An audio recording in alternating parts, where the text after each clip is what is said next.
Usually when we look up at the night sky or stand on a beach looking out at the vastness of the ocean, there's this ingrained expectation of just profound peace. Right. Yeah. It's like standing in an art gallery looking at a masterpiece painting.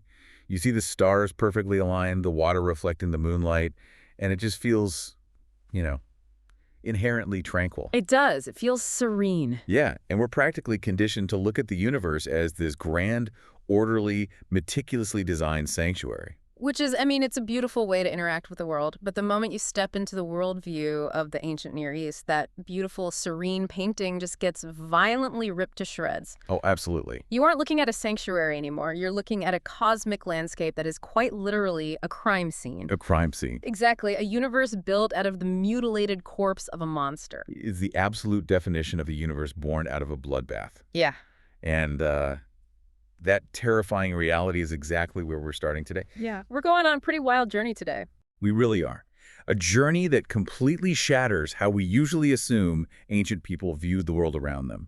And for you listening, our mission today for this deep dive is to explore a fascinating, just deeply subversive dynamic. Right. Looking at how the Bible's creation account wasn't just some quaint, isolated origin story about a garden and a tree. Exactly. It was a radical, highly calculated, polemical takedown of ancient imperial propaganda. It really is one of the most profound pieces of theological resistance literature ever written. I mean, we're going to trace this cosmic narrative from the very first verses of Genesis, right through the wild poetry of the Old Testament, and right into the climactic, world-ending visions of Revelation. And the goal here isn't just to do a comparative literature class, right? We're diving into today's stack of sources, which includes a translation of the ancient Babylonian creation epic, the Enuma Elish, specifically L.W. King's translation, paired with these really comprehensive theological notes comparing it to the biblical canon. Yeah, and the goal of going through all this is to discover how understanding the Bible's radically superior view of God, of creation, of humanity, and redemption, how that can completely alter your daily life. Right. It's about seeing how this ancient text replaces that underlying, exhausting fear of chaos with, well, a confident, hopeful devotion to Christ. Because to truly grasp the brilliance of what the biblical authors were doing, we have to understand the dominant cultural air they were breathing. Israel was a tiny, often oppressed nation. We have to understand the massive, terrifying narrative they were surrounded by and actively fighting against. Right. So I want you, the listener, try and strip away all your modern scientific understandings of the world for a second. Just imagine living in an ancient empire where you honestly believe the universe is fragile. Right, where order is nothing more than a temporary, anxious pause in this endless cycle of divine violence. Yeah. We need to dive into the epic story that built that exact worldview. So let's talk about the Enuma Elish. The Enuma Elish, which translates to when on high, just based on its opening words, is arguably the most influential and foundational creation narrative of ancient Mesopotamia. Okay. It was standardizing the cultural mindset of the Babylonians in the late 2nd millennium BC. And it basically articulates a worldview where reality itself does not begin with a loving architect. Right. It emerges entirely from divine conflict. The story starts with the primordial waters. Long before there's an earth or a sky, there are just these two massive bodies of water mingling together. You have Apsu, who represents the fresh water, and Tiamat, who represents the salt water. And she's described as the mother of them both. Right. There were no fields, no marshes, no land at all, just this endless, dark mingling of waters. And what we really have to understand here is that in the ancient mind, chaos isn't just a state of being, it's personal. Yeah, that's a huge point. Tiamat and Apsu aren't just elements on a periodic table, you know. They have consciousness, they have agency. And from their mingling, generations of younger gods are born. And these younger gods are, to put it mildly, incredibly annoying to their parents. Very annoying. The text explicitly says they were troubling Tiamat, they were constantly in disorder, and Apsu couldn't diminish their might. It's honestly like a cosmic mob family. It really is. You have these ancient primordial parents, Apsu and Tiamat, and they're just so irritated by their loud, disruptive kids that they decide the best solution is to simply rub them out. They literally just want to get some peace and quiet. Right. It's such a remarkably human, petty motivation for what is essentially a plot for cosmic genocide. Apsu literally says he wants to destroy their ways so he can lie down again in peace. Wow. There's no grand moral vision here. It's just, resource guarding and a profound desire for a nap. A nap. Yeah. But before Apsu can execute his plan to slaughter the younger gods, one of them finds out. Ea, the god of wisdom, uncovers the plot and decides to strike first. Okay. He assassinates Apsu. I want to pause on that for a second because it sets the tone for everything that follows. Yeah, it really does. The very first major action by a younger god in this universe is a preemptive assassination of his own father. The universe is already soaked in betrayal before The Earth even exists precisely. It's wild. And this assassination kicks off a catastrophic chain of events because Tiamat, who was initially a bit passive, she actually pushed back against Apsu's original plan to kill the kids. She suddenly snaps. Right. The murder of her mate drives her into this blinding rage. She decides she is going to go to war against her own offspring to avenge Apsu. And she doesn't just, put on some armor. She literally gives birth to an army of absolute nightmares. Wow, the imagery is horrifying. It's pure, unfiltered horror. Yeah. She spawns monster serpents with sharp teeth, but instead of blood running through their veins, she fills their bodies with poison. She creates vipers, dragons, hurricanes, raging hounds, scorpion men, fishmen. It's the ultimate mobilization of chaotic, untamable terror. She's weaponizing the very fabric of nature. And to lead this army, she takes a new spouse named Kingu. She elevates him to be her supreme commander and pins the tablets of destiny to his chest. Wait, explain the tablets of destiny for a second. What exactly are those, and why does pinning them to Kingu matter so much? So, in Mesopotamian mythology, the tablets of destiny are essentially the control panel of the universe. Oh, wow. Yeah.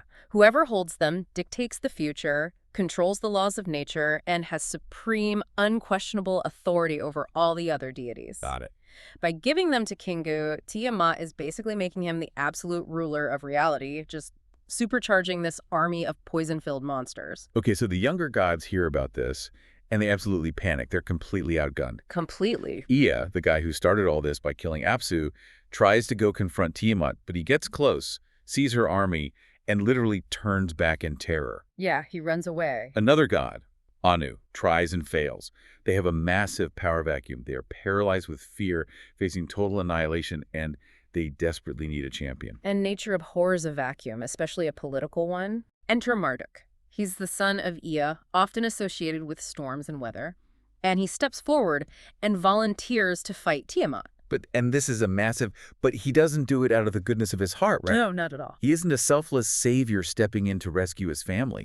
He demands a brutal negotiation. Exactly. Marduk operates like a mercenary who knows he has all the leverage. Yeah. He tells the assembly of gods, if I'm going to be your avenger, if I'm going to conquer Tiamat and save your lives, then you have to appoint a special assembly and decree my fate to be preeminent. Wow. He demands that whatever he speaks becomes law, and that his command can never be altered. He is demanding absolute, permanent, unquestioned dictatorship over the entire pantheon. And the gods are so terrified of Tiamat's scorpion men that they agree to it immediately. Without hesitation. And in fact, the way they agree to it is incredibly telling.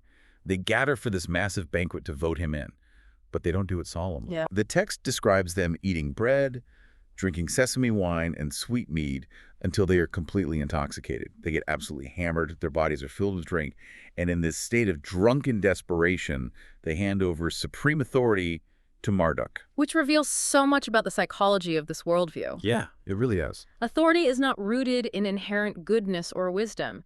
It's rooted in terror, desperation, and intoxication.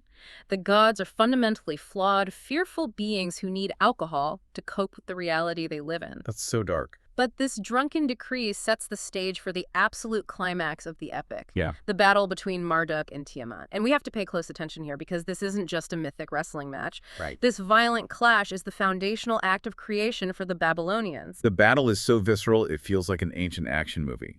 Marduk arms himself to the teeth. He brings a bow, a club, and lightning.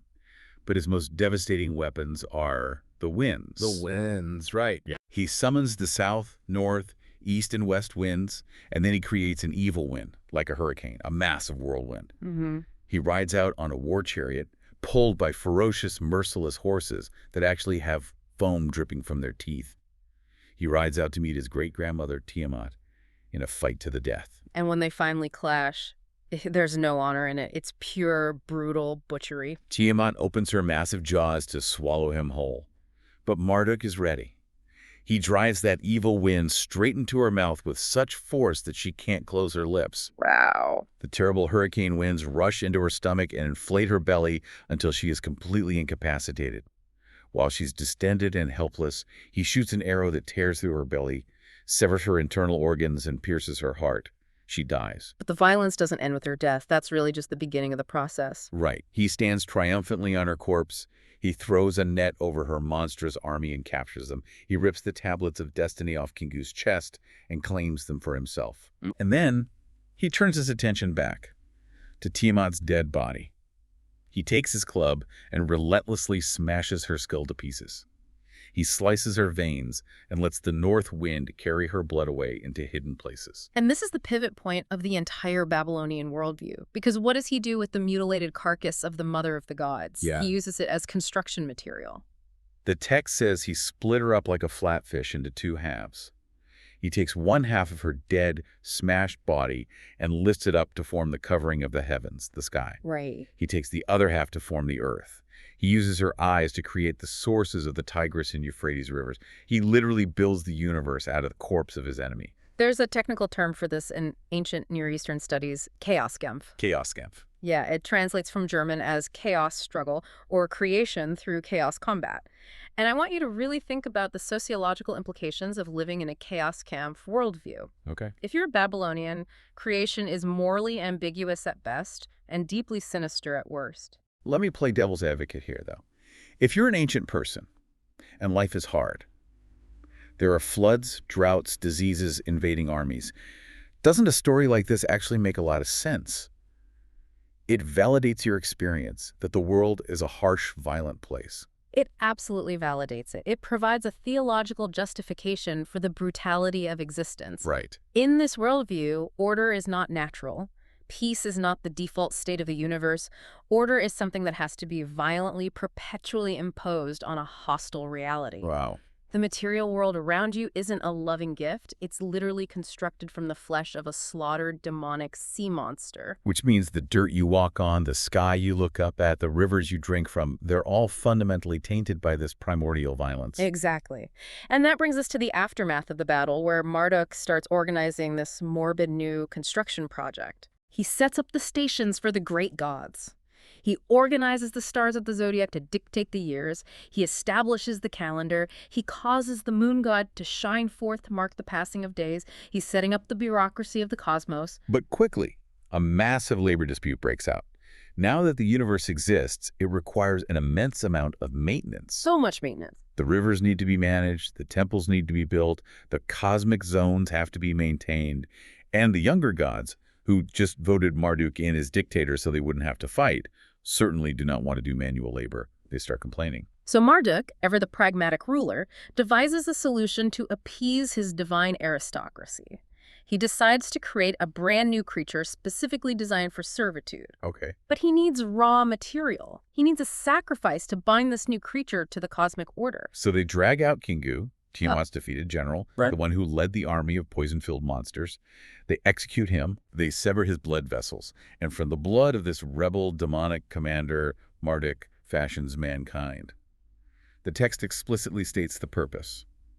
I will make man, that the service of the gods may be established, and that their shrines may be built. I really want the listener to sit with the psychological weight of this for a moment. If you are an average ancient Babylonian peasant listening to this epic being recited, what are you being taught about your own identity? You're being told that your existence is an afterthought. You weren't created out of love or divine joy. You were created as a cosmic janitor. A cosmic janitor, exactly. You're a biological machine made out of the blood of a dead, traitorous demon, designed solely to do the chores that the gods are too lazy to do themselves. And this is where the Enuma Elish ceases to be just a fairy tale and becomes highly calculated, weaponized political theology. Right. This text is the propaganda that fueled the Babylonian Empire. How so? Connect the dots for me between a cosmic myth about sea monsters and an emperor ruling a city. It's all about mirroring. Marduk's absolute violent cosmic authority directly mirrors Babylon's imperial ideology. Oh, I see. The earthly king of Babylon is viewed as the regent, the living representative of Marduk on earth. Therefore, divine kingship legitimates human political dominance. That makes total sense. If Marduk achieved order through brutal, unyielding violence against his enemies, then the Babylonian emperor is perfectly justified in using brutal, unyielding violence against his enemies. Makes right. The universe was built by the strongest guy with the biggest club, so the empire should be run by the strongest guy with the biggest army. Precisely. And what about the humans? This myth strips humanity of any intrinsic dignity or rights. You have no value in and of yourself. Right. Your only purpose is cultic utility, to serve the gods, to build their massive ziggurat temples, to offer them food sacrifices, and by extension to blindly serve the Babylonian emperor who speaks for them. Why? If you rebel, you aren't just breaking a human law. You're acting like Kingu, the rebel demon whose blood is in your veins, and you deserve to be executed just like he was. It is a brilliantly insidious way to maintain absolute control over a population. Oh, absolutely. You convince them that they are fundamentally worthless, violent by nature, and that their only salvation is blind servitude to the state. It's a universe built entirely on fear, subjugation, and perpetual violence. And that right there is the dominant cultural air the ancient Near East was breathing. That is the crushing psychological reality that Israel, a small, marginalized, frequently enslaved nation, is completely surrounded by. Which is exactly why the biblical creation account in Genesis is absolutely mind-blowing. It really is. When you read Genesis 1 in a vacuum, it just sounds like a nice poetic story. But when you read Genesis 1 while hearing the echoes of the Enuma Elish in the background, you realize it is a surgical strike. The biblical authors didn't just ignore the Babylonian propaganda, they systematically dismantled it from the inside out. They took the exact same symbolic universe and completely flipped the script. It is theological resistance literature at its absolute finest. Let's look at how Genesis opens. Genesis 1, verses 1 and 2. In the beginning, God created the heavens and the earth. Now the earth was formless and empty.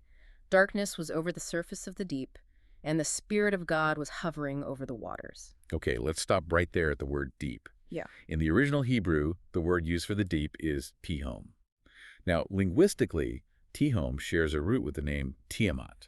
Right. To an ancient ear, hearing the word Tihom immediately conjures up the image of that terrifying, monstrous mother goddess of salt water who spawned scorpion men. But look at how radically differently Genesis treats this concept. The biblical authors are engaging in a brilliant form of linguistic mockery. Mockery. I love that. Yeah, they take the name of the most terrifying monster in the Babylonian consciousness, and they strip her of all her power, her personality, and her agency. In Genesis, the ocean isn't a terrifying personal monster mobilizing an army against the divine realm. It's just tohu wabohu, a Hebrew phrase meaning formless and empty. It is just a deep puddle. It's completely inert. The absolute lack of anxiety in the Genesis account is staggering. Think about it. In the Babylonian myth, the gods are terrified, they're getting drunk to cope, they're arming themselves with lightning and evil winds just to survive the ocean. Right. In Genesis, what is God doing? The Spirit of God is simply hovering over the face of the waters. There's no panic. There's no threat. And notice what is entirely absent from Genesis. A theogony. A theogony is a genealogy of the gods. Right. In the Enuma Elish, we get detailed family trees of how the gods were born, who killed whom, how they evolved. Genesis gives God no origin story. He doesn't have to be born. He doesn't have a rival deity. Yeah. He doesn't have to negotiate with a drunken council for power. Yeah. His sovereignty is absolute and unoriginated. So, if God doesn't have to fight a massive battle to create the world, how does he do it? This is my favorite part of the polemic. Word over weapon. Marduk needs a net, a club, a bow, a chariot, and a hurricane to subdue chaos. Yahweh just uses his voice. He answers the ancient question of how is chaos subdued? With speech, not violence. Yeah. Let there be light, and there was light. Reality obeys without a struggle, and that profound theological shift completely demythologizes the cosmos. It does. The universe isn't a crime scene anymore. It's a masterpiece spoken into existence by an undisputed king. Let's unpack how Genesis demythologizes the stars, because this is huge. In the Babylonian worldview, Marduk physically fashions the stars to be divine forces. The zodiac dictates your fate. Right. If you're an ancient person, you're terrified of the stars because you believe they are literal gods controlling your destiny. Astrology wasn't just a fun horoscope in the newspaper for them. It was an oppressive, fatalistic religious system. You were a victim of the stars. But then you get to the fourth day of creation in Genesis. God says, "Let there be lights in the vault of the sky to separate the day from the night." Genesis goes out of its way to completely demote the celestial bodies. Oh, complete. God doesn't even give them their proper names, like the sun god Shamash and the moon god Sin. He just calls them the greater light and the lesser light. It's highly intentional. He's stripping the sky of its deities. They aren't gods. They don't have personalities. They do not dictate your fate. Yeah. What are they? They're just luminaries designed to serve as a calendar. They are functional. They're meant to mark signs, seasons, days, and years. They're just a giant Rolex that God hung in the sky to help humanity tell time. It desacralizes time and space. The universe is a functional, intentional architecture designed for flourishing, not a magical, fearful zone populated by irritable deities. Exactly. And because the material world is formed intentionally by a sovereign, peaceful word, and not accidentally through the violent dissection of a dead monster, the material world has a completely different status. Right. What's the refrain that echoes throughout Genesis 1? And God saw that it was good. It was good. Matter isn't violent. It isn't inherently tainted by a primordial war. Dirt isn't evil. Water isn't demonic. The physical world is beautiful, intentional, and fundamentally good. But the absolute mic drop of Genesis 1, the most stunning reversal of the Babylonian worldview, is how it handles the creation of humanity. It is a total anthropological revolution. It really is. Think back to the Enuma Elish. Humanity is an afterthought, a desperate solution to a labor strike, created from the blood of a demonic rebel so that gods can sit around and do nothing. But in Genesis 1.26, God pauses. He deliberates. He says, "Let us make mankind in our image and our likeness, so that they may rule over the fish in the sea and the birds in the sky." Right. Humanity isn't an afterthought. Humanity is the absolute climax of the entire creation symphony. Humans are made in the image of God, the imago Dei. Now, in the ancient Near East, the only person who was ever considered the image of a god was the emperor or the king. Wow. The king was a living statue of the deity. Genesis takes that exclusive, royal, elite status and democratizes it. Every single human being, male and female, is created as a royal representative of the Creator. You aren't filled with the blood of a slain monster. You're filled with the very breath of God. God breathes his own spirit into the dirt to make man. And your purpose is not to be an expendable slave in a cosmic labor camp. Your purpose is royal priestly stewardship. You are entrusted to rule, to care for, and to reflect God's loving, orderly character out into the wild potential of the world. Work in Genesis isn't a punishment for existing. Before the fall, work is vocational. It's a participation in the divine joy of cultivating the world. And then there's the concept of rest. This is where the contrast is sharpest for me. In the Babylonian myth, the whole reason humans are created is so the gods can rest. Right. Rest is a luxury hoarded exclusively by the divine elite. The peasants do the work so the gods can sleep. But what happens in Genesis 2? God finishes his work and he rests. But he doesn't retreat to a private divine palace to be served. He sanctifies the seventh day. He creates the Sabbath. And he invites humanity to share in that rest within the temple garden of Eden. He creates a space where God and humans dwell together in perfect peace. It's breathtaking. He democratizes sacred space and sacred time. So I want to pause here and ask you, the listener, what does this actually mean for you on a Tuesday morning? Why does a 3,000-year-old literary battle matter for your daily life today? It matters because what you fundamentally believe about the nature of God and the nature of the universe dictates how you live, how you pray, and how you process anxiety. Exactly. If your subconscious view of the universe is still somewhat Babylonian, let's be honest, a lot of us slip into this. If you secretly think God is constantly battling chaos, barely holding the universe together, and that he needs you to exhaust yourself, perform perfectly, and work yourself to the bone just to earn your keep or maintain his kingdom, then your relationship with him is going to be based entirely on fear and appeasement. That's so true. You'll live with an underlying hum of anxiety that if you drop a ball, the monsters are going to get you. But when you realize the Bible reveals a creator whose power is so absolute, whose sovereignty is so inherent, that he doesn't even have to lift a finger to subdue the greatest chaos. He just speaks. It completely changes how you approach him. You aren't trying to appease an anxious, warring deity who might strike you down if you interrupt his nap. You're communing with a god of unthreatened authority. Yes. You are an image bearer, a royal priestly steward, and you are invited into his rest. Understanding this superior theology replaces the paralyzing fear of the chaotic unknown with a profound, unshakable trust. However, if we accept that Genesis so thoroughly defanged the monsters and stripped the T-home of its mythological terror, we have to address a major tension that pops up later in the biblical text. Right. I'm going to push back here. You're telling me Genesis completely eradicated the Babylonian sea monster? Just a puddle now. Mm-hmm. But if I keep reading my Bible, I get to Job, the Psalms, Isaiah, and suddenly, out of nowhere, there's this massive, terrifying, twisting sea dragon named Leviathan. If you look at the etymology of Leviathan, the root actually means twisting or coiling. It sounds suspiciously like Tiamat's monstrous offspring. Did the biblical authors forget their own theology? Yeah. Did they accidentally let the Babylonian worldview sneak back in through the back door? It's a brilliant question, and it's one that scholars have wrestled with for centuries.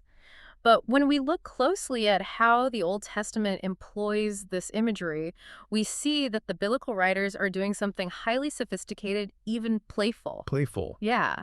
They're borrowing the vocabulary of the ancient Near Eastern world, but they've completely changed the dictionary. Borrowing the vocabulary, changing the dictionary. I love that phrasing. Explain how that works in practice.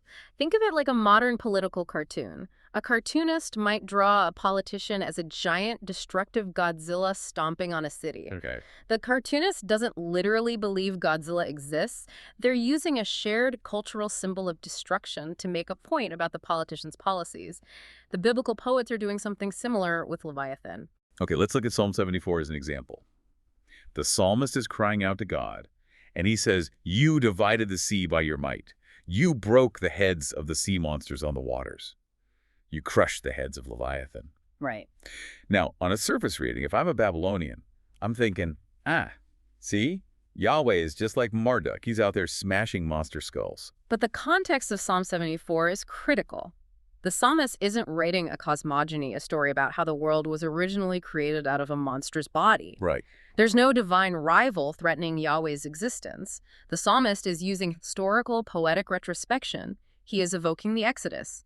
When God parted the Red Sea to save Israel from Egypt, he was destroying the chaos of the Egyptian empire. So God's mastery over chaos is so absolute that the ancient, terrifying symbols of cosmic chaos are downgraded into mere poetic metaphors for earthly obstacles, like pharaohs or invading armies. Exactly. And the ultimate subversion of this imagery is found in Psalm 104. This is perhaps one of the most masterful theological flexes in the entire Old Testament. Oh, this is my favorite part of the entire deep dive. So good. Psalm 104 is a beautiful hymn praising God as the creator.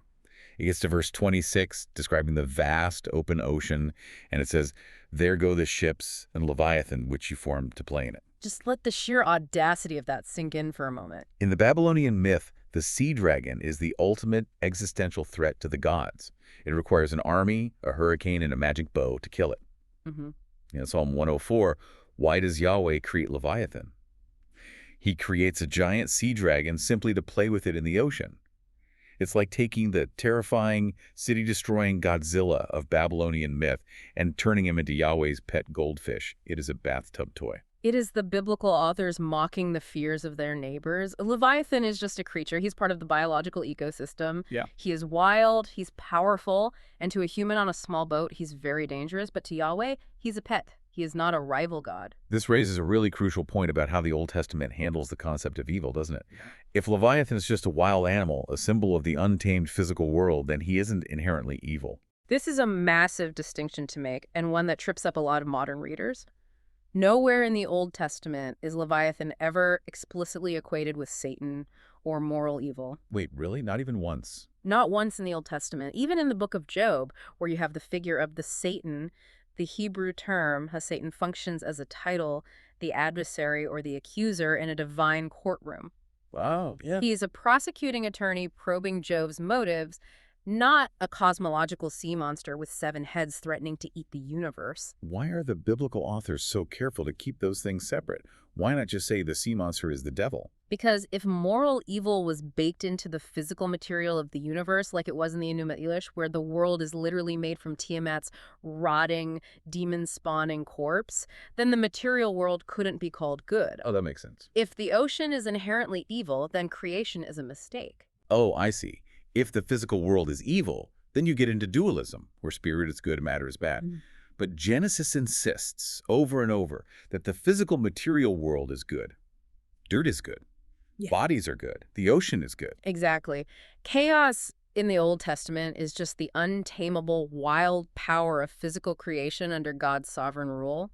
The ocean is chaotic and dangerous to a sailor, but it isn't morally evil. Right. Moral evil is rebellion. It's a creature choosing to defy the Creator. The Old Testament keeps physical wildness and moral rebellion in 2 distinct categories to protect the goodness of creation. But that trajectory starts to shift as we move forward in biblical history, doesn't it? Yeah. The prophets start using that chaos imagery differently. They do. As Israel faces exile and the horrific oppression of massive empires like Assyria and Babylon, prophets like Isaiah begin to use Leviathan as a symbol for eschatological opposition. In Isaiah 27, Leviathan becomes a symbol of the ultimate cosmic enemy whose destruction belongs not to the beginning of creation, but to the final judgment. The imagery of chaos shifts from being a story about origins to a prophecy about the end of days. Which perfectly sets up how the New Testament brings this entire grand narrative to a close. We've seen the bloody, fear-inducing myth of Babylon. We've seen the masterful, peaceful, spoken word of Genesis dismantling that myth. We've seen the poetry of the Old Testament mocking the sea dragons as bathtub toys. Yeah. Now, how does this all land? We have to fast forward past the Gospels, past the epistles, to the very end of the biblical canon, the book of Revelation. And Revelation is where the biblical authors complete the demythologization of chaos. John, writing from exile on the island of Patmos, reintroduces all the terrifying chaos imagery. Right. You have the beast rising from the sea. You have the great dragon. Right. But he doesn't bring them back to revive Babylonian ontology. He brings them back to finalize their defeat. Let's look closely at Revelation 12.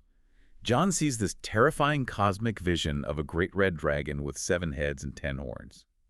And here, for the very first time in the entire Bible, the text explicitly links 3 distinct concepts together in one package. It says, the great dragon was hurled down, that ancient serpent called the devil, or Satan, who leads the whole world astray. It is a profound moment of theological synthesis.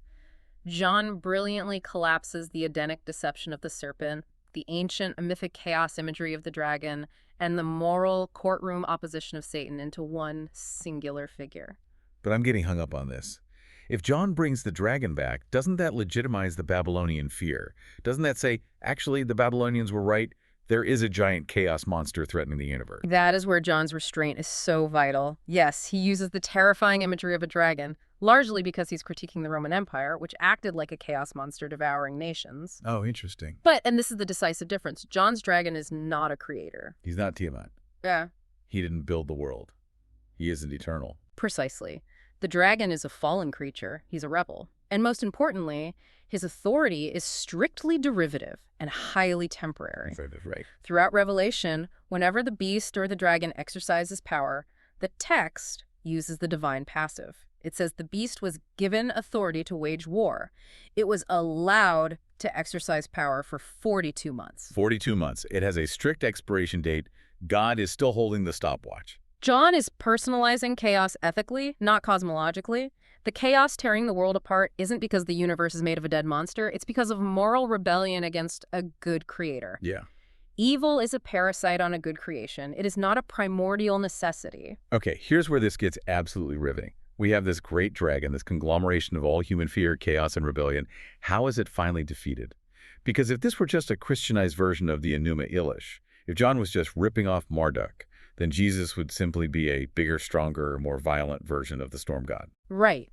The expectation of the ancient world, and frankly, the expectation of our world today, is that you defeat a monster by becoming a bigger monster. Right. If I'm writing the script based on human logic, Jesus rides into heaven with a sharper sword, a stronger evil wind, and he just pummels the dragon's skull to bits in a cosmic boxing match. Yeah. He out-violences the violence. But that's the exact opposite of what happens in Revelation. Let's look at Revelation chapter 5. Okay. John is weeping bitterly because there's a scroll containing God's final purposes for justice and redemption, and no one is worthy to open it. Then one of the elders tells him, "Do not weep. See, the Lion of the tribe of Judah, the Root of David, has triumphed." So John turns around. He's expecting to see a lion. He's expecting to see Marduk. He's expecting a mighty conquering warrior who's going to shred the enemies of God.